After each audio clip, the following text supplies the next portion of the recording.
You're listening to Subtext Discourse. I'm your host, Michael Dooney, owner and director of Berlin-based gallery for contemporary art, Jarvis Dooney. In today's episode of the podcast, I'll be speaking with Berlin-based photographer Martin Waltz. I've known Martin a few years now. He participated in each of our postcard salons, as well as joining my BBK workshop on promoting your photography in the art world. Martin is a photographer, photography educator, and writer. He serves as editor of the German street photography site as a curator of the German Street Photography Festival. Martin has written and contributed to several books on street photography, like the award-winning Streetfotografie, made in Germany, published by Rheinwerk Verlag. Martin has won numerous international photography competitions, as well as having his work exhibited in New York, London, Dublin, Rome, Bucharest and Berlin. He's a passionate photography teacher, and he also offers street photography workshops in Berlin. So without further ado, here is my conversation with Martin Waltz. I like how your work is very faithful to the history of photography, and that you've focused, at least primarily focused on street photography. How long have you been active as a photographer? I started as a teenager, actually. Then I always had a dream of becoming a photojournalist, living my life traveling and photographing. Coming from a rather conservative family, I opted for a more traditional choice. So I studied economics and I lived a life as a financial economist with photography on the side. And then eventually my career wasn't going anywhere, and I was thinking to myself, if ever I change something in my life, now's the moment, or I will be dead. So, so I did that. How long ago was that? I quit my job in 2013 and actually had restarted with photography seriously about the same time. Oh, so almost 6 years now. Yes. Yeah, wow. And So I'm a young old artist, or old young artist. And how has it been, I guess, since taking it seriously and changing it from a side passion into a main career? It's completely, as an economist, I was very much into financial forecasting, planning and stuff like that. And I discovered that my artistic career defies this completely. Yeah. So it's really like going step by step, seeing and where you, and going the next step. So, I'm very grateful for social media, because that was one thing that my work, wherever I shared it, really took off. I got very, very early approached by a gallery owner who was actually a friend of mine and said, "You need to make an exhibition." I said, "No." Then he came back and said, "You need to make an exhibition." I said, "No, and I don't know any gallery owners." And he said, "Yeah, well, you know that my parents have a gallery and I'm taking over." Oh, okay. So that's the images hanging over there. That was the 2014 first solo exhibition. So stuff was successful, and then it's like trying to find your style and moving to stuff that interests you. So the traditional street photography, I still do that, but I think that's mostly done. I really started from shooting an image and then another one and then another one. Today I'm much more thinking in series and in concept. But it's still related to street photography? Yes, partly. I mean, it changes. Berlin Fragment is you could still consider it street photography, but it moves off. Then I have this huge cycle about the sea, where part is the seascapes we talked about, but I also shot some essays about the beach life on various places like Mallorca or the Netherlands or Nice in France. So this is sort of still street and somehow going a bit beyond street, and also with a very clear conceptual idea of what I want to do before I do it. Oh, okay, yeah. So rather than just sort of going out with your camera and waiting for things to happen. Do you work as a commercial photographer as well, or you're purely doing your artistic? I rarely do commercial shoots, because I feel commercial photography today is basically Photoshop. So there is a little quantity of real-life shooting, and then there's an enormous amount of post-processing. I don't care for that, and I'm not good at it as well. and I also see that most commercial photography, people are interested in having a really overly optimized look on themselves. Yeah. That again, I'm not at all interested in. So sometimes people say, I saw your website and I need exactly a style like that for commercial purposes, and then I do it. But the standard, we have an event, stuff like that. I have some commercial photographers I know, and I have already my shortcut on my computer, and that goes directly. That goes referred. Yeah. Okay. I guess since taking your photography seriously, how do you feel that you've changed in your approach to street photography? Like, do you feel that you've evolved as a photographer and you've changed the way that you approach photographing people on the street? Yes, there is an obvious part which is simply that when I started out, everything was in black and white and mostly in very, very high contrast.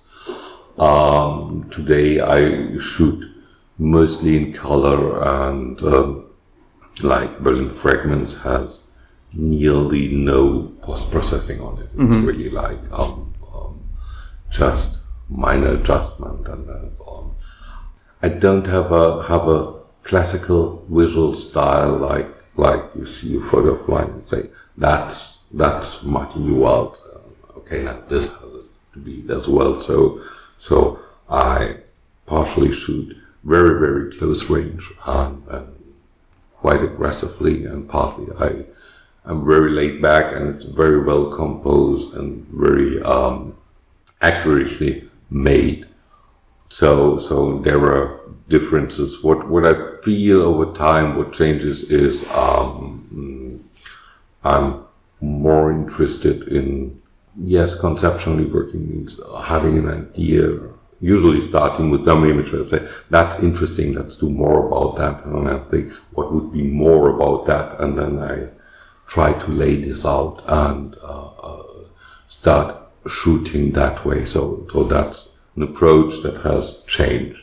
Oh, okay. Yeah, that's interesting to hear. Because I know with a lot of other photographers, particularly ones working with street photography, you can get overwhelmed with all of the images, and it is hard to find a direction with what you're shooting. Yes. For example, we're in Mallorca, and that was interesting. What's really in the German hotspot beach party, beach party and everything. Usually place I wouldn't go. I was a friend of ours has an apartment there, and he invited us, and we happily accepted.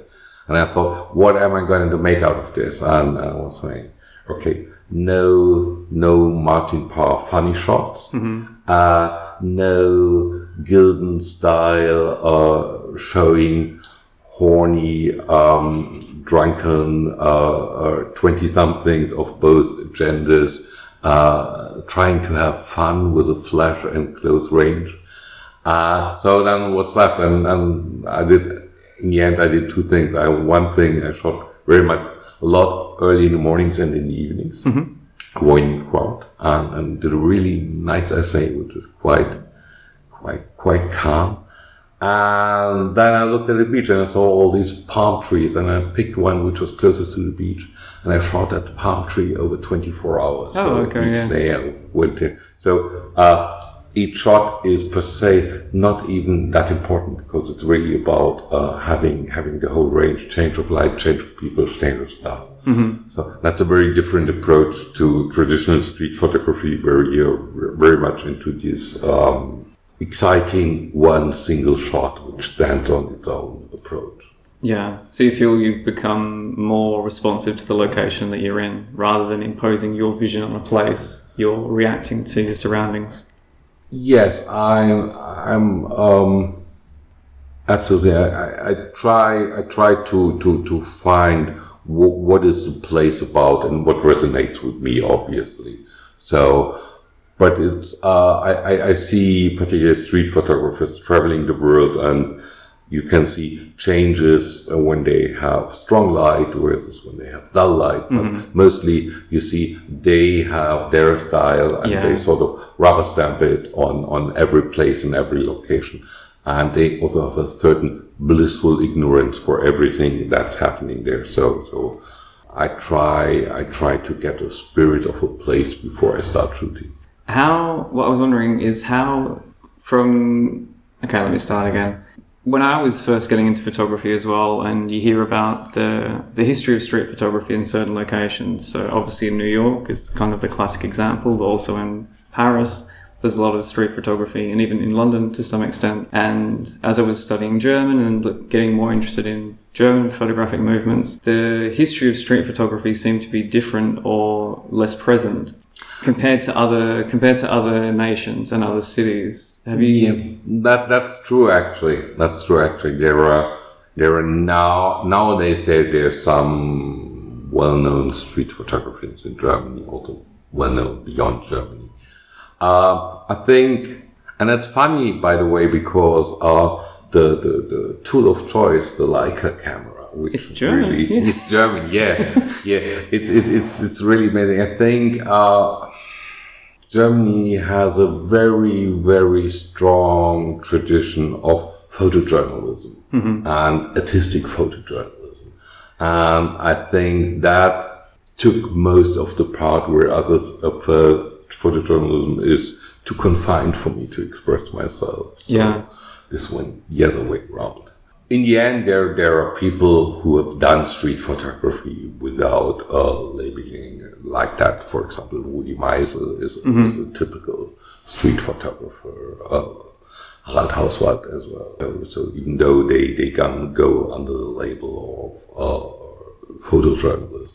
How does it compare approaching cities as a street photographer in other locations? Because I know in my own experience and that of others, photographing the streets in Germany, and maybe it's just in the north, I'm not sure, the way that people respond, if you're walking around with a camera in certain places, a lot of people don't care. And I found, maybe in Berlin in particular, people are very conscious of people with cameras. And sometimes I've even been just holding my camera and people have said, "Did you take my photo?"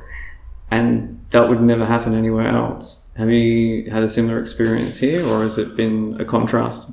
I think part is because I've never asked you. Where in Germany are you from? Heidelberg. In Heidelberg. Okay. Heidelberg's very different from Berlin, in not only in size but also in culture. So, for example, if I meet friends in Heidelberg and we have a date for 7 and I come 7:05, I'm the latest. Yeah. So, whereas in Berlin, I'm the first. Yeah, okay. So, yes, it's partially true. People can be very, very difficult when walking around. On the other hand, it's a lot of the way you shoot. I feel when I'm abroad, there is, of course, I'm just a tourist and I play around. I'm also acting different. When I'm traveling, I always feel there's a slight conflict between Martin the tourist, who wants to see a lot of stuff, and Martin the street photographer, who sees, oh, nice streets, nice people, nice light. Let's stay here for the next 10 hours and get the maximum out of it. I like to shoot in different places. I feel some places are easier and some are more difficult. So, for example, Nice people could also be very much asking what you were doing. Oh, okay. So, on the other hand, then there came nice stories up why they didn't like to be photographed.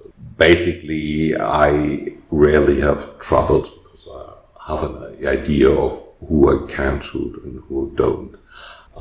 What's maybe interesting, I organized with 2 friends, Marco Laurus and Siegfried Hansen, first German street photography festival.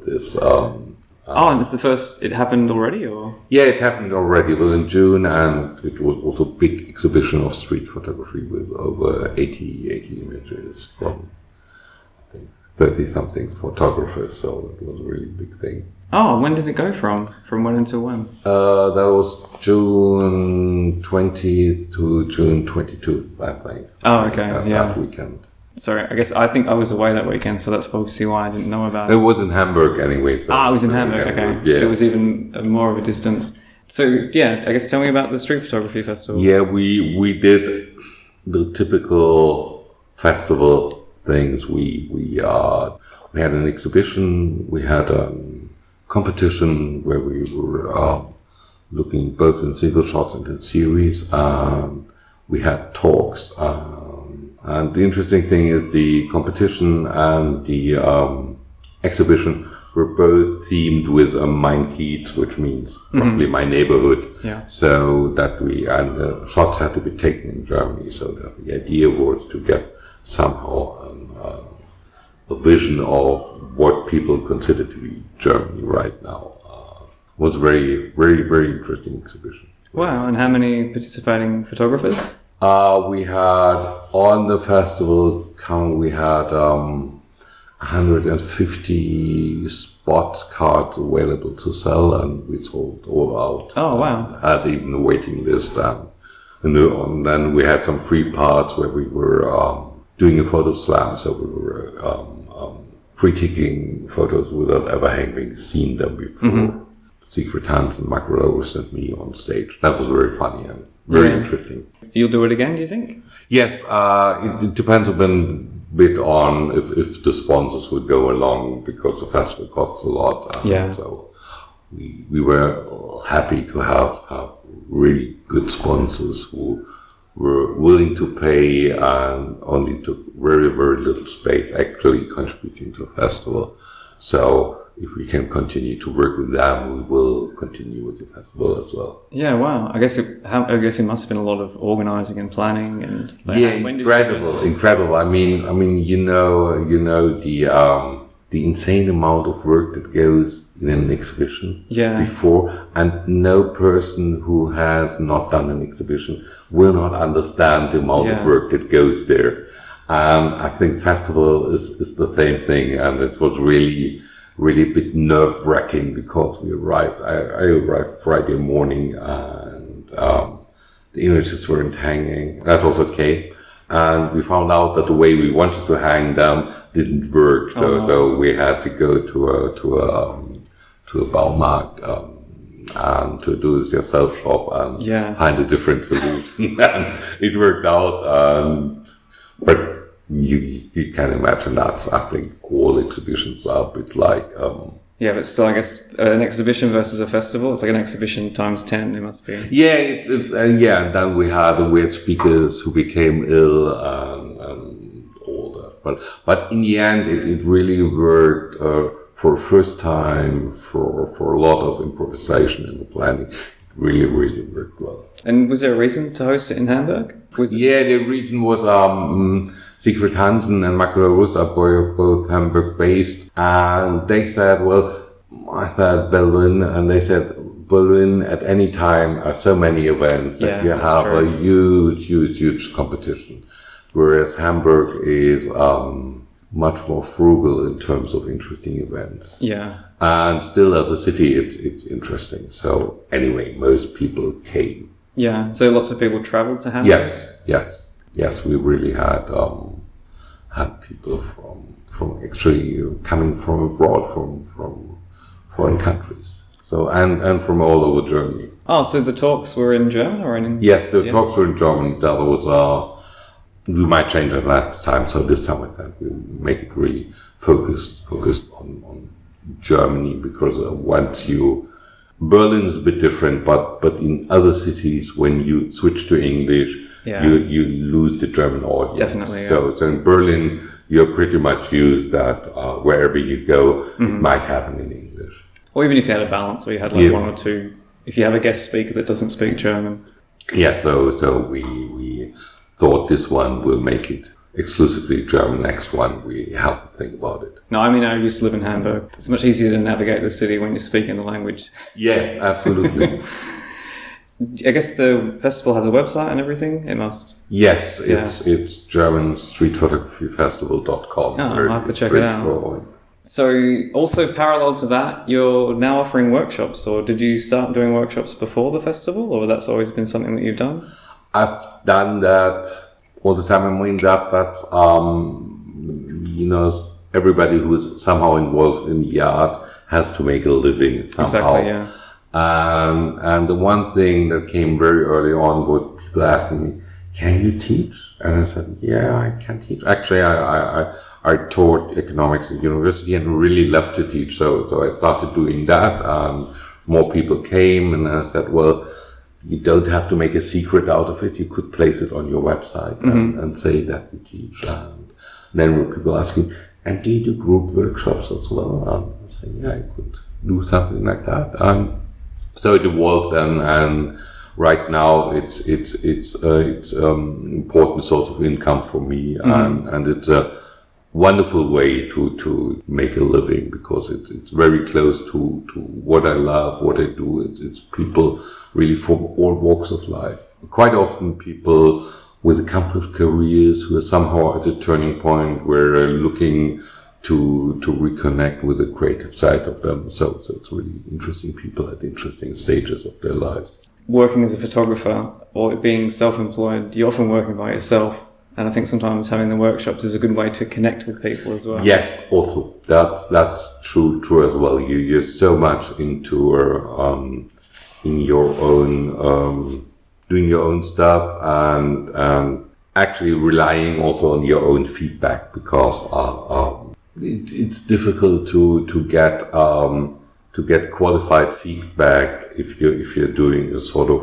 career or path where that few have done before. So it's fairly easy if you're doing, I don't know, if you have a regular job or a regular career path, and you can say, okay, normally you should have like a medical doctor at that age. Yeah, you have a mentor, or you have colleagues. There is sort of a career path where you can say, okay, you should somehow align yourself along that if you want to make a career. Whereas for you or for me, it's really very much inventing who I am on the go. So it's really nice. Yeah. To talk to people. Has it been quite refreshing then, shifting, because it's been, I guess, almost 5 or 6 years now, being full-time as an economist and working in a more traditional career? Yes. I guess has it been quite liberating, perhaps? Yes, absolutely. It starts with formal stuff that I don't wear suits anymore. Yeah.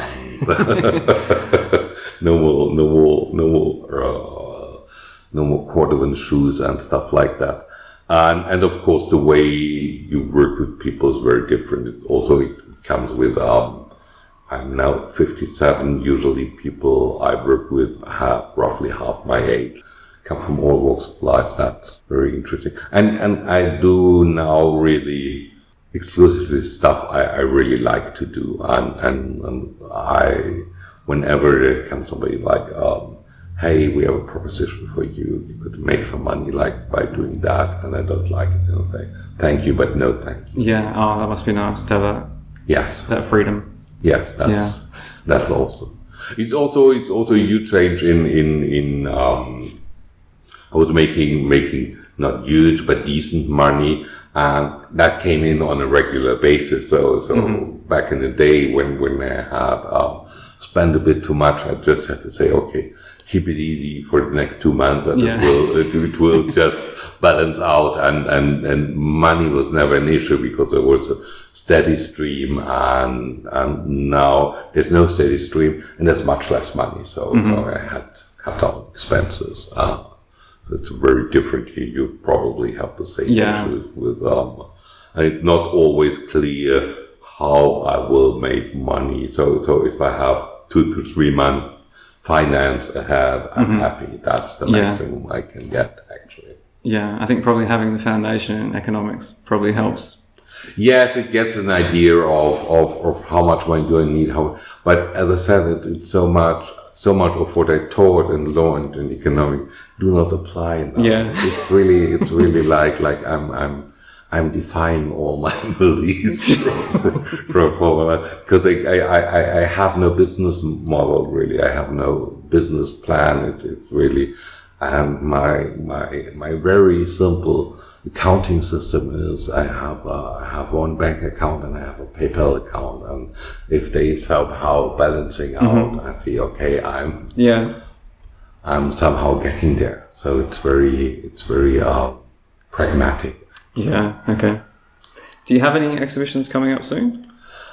Yes, I will have a solo exhibition in Nice where we'll show will be 30th anniversary of the fall of the wall. Mm-hmm.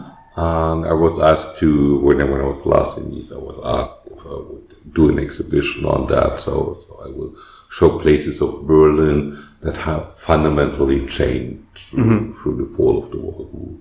Like, I don't know, Potsdamer Platz, which was wasteland before. Yeah. Stuff like that. So this will be my next exhibition on that. That will be in Nice, so I have to print it here, ship the stuff there. Thank God that's financed by Goethe Institute. So, okay, that's good, yeah. So this will be all-included exhibition. Yeah, the nicest way to do one. Yeah, definitely. And when does it take place? Around the 9th of November. 9th of November? Yes. Okay. Do you think we covered most things you'd like to speak about? Yeah, I think so.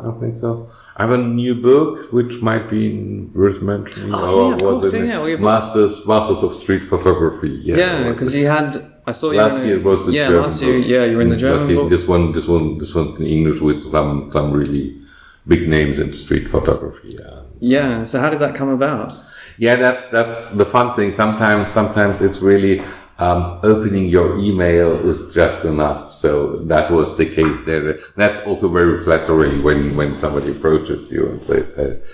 So it was just an invitation. Somebody knew your work and they said, "We're putting it together." Exactly. From what I heard, it's published by Ammonite Press, an English publishing house, and they were quite for a while collecting names and trying to get a book with 16 photographers called Masters of Street Photography. And in the process, they approached me, and when I asked who was participating, there was still some leeway in it. Mm-hmm. So that was really like, I don't know exactly why they asked me. Of course, because work is so great. No. so could have been, of course, different names. So I was very happy about that one. So it's all contemporary photographers in the book? Yes, it's all contemporary. It's Melissa Breyer from New York, is Alan Schaller, there's Rui Paya from Lisbon, Bracton Brothers from Scotland. So, yes, all contemporary. Wow, and so it's a nice selection, by the sounds of things, from different regions and different parts of the world. Yeah, different regions, different approaches from all over the world, and really a group of people you like to be among them. So it's really, really great peers. And was there an exhibition parallel, or was it just the book at this stage? It was just a book. So they, from what I've learned, is book publishing houses, really book publishing houses, not galleries doing photo books on the side, very much focused on marketing the book per se, and they are less occupied about marketing the photographer or the photographer's work. So this book had an article in the Guardian, so nice, into the Guardian. Yeah. And that was very nice, and same with the German book I did last year, Street Photography Made in Germany.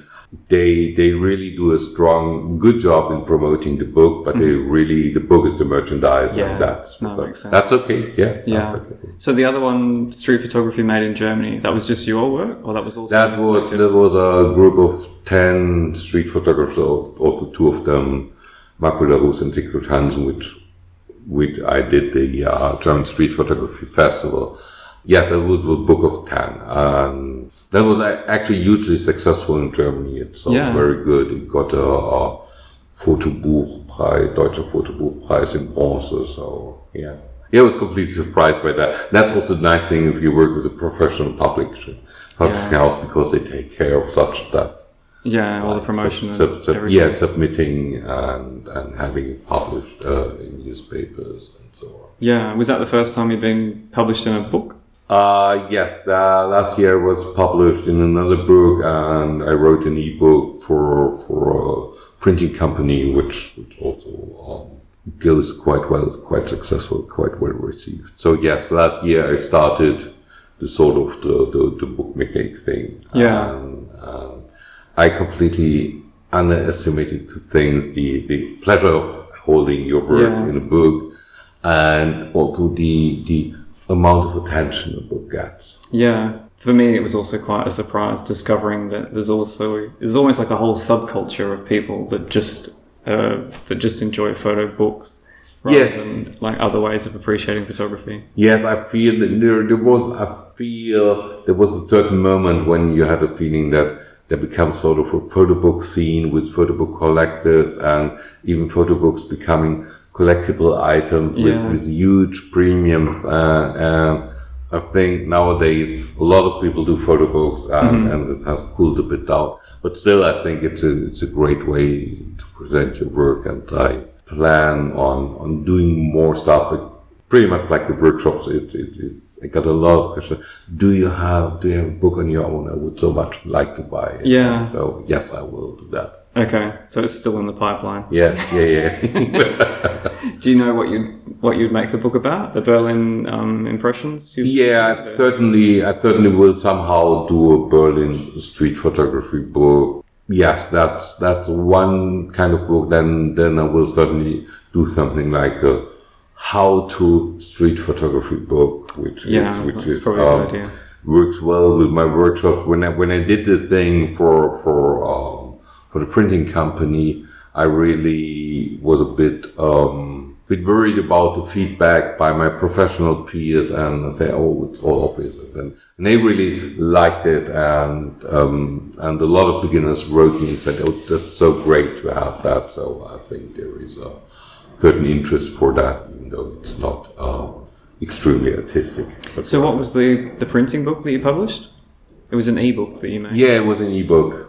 And what was it describing? Like how to print or? No, it was the art of street photography. So it was a short in German, ebook on what street photography, how would I do it, what do I need for, what are common mistakes, what to look for in a good image, how to deal with conflict, so what camera to use. It sounds really helpful, I think. Yes. Actually, yes, it was really surprised. I wrote it quite fast because, of course, all the things are somehow in my head, and the feedback was so overwhelmingly positive. Yeah, I think I will do this in an extended version, also English, German, in both languages, and also in a print version and in a digital version. Yeah, good to speak, Martin, and to hear a bit more about what you're doing and where you're going, and I look forward to seeing your own self-published book, and good luck with the exhibition in Nice. Yeah, thank you so much, and thank you for having me. Great talking to you. Yes, Michael. You too. I hope you enjoyed hearing more about Martin's work and his involvement in the German street photography community. If you're curious to know more, there are links in the description below to his website, his workshops, and the German Street Photography Festival. As always, I welcome any comments, questions, and feedback to each episode of the podcast, whether you leave them below in the description, on YouTube, Facebook, Instagram, or Twitter. I'm sure I'll eventually find them. Please follow us on social media to keep up to date, and if you enjoyed the podcast, you can also support it on Patreon. That's all for now. Don't forget to subscribe. Thanks for tuning in. My name's Michael Dooney, and you've been listening to Subtext Discourse.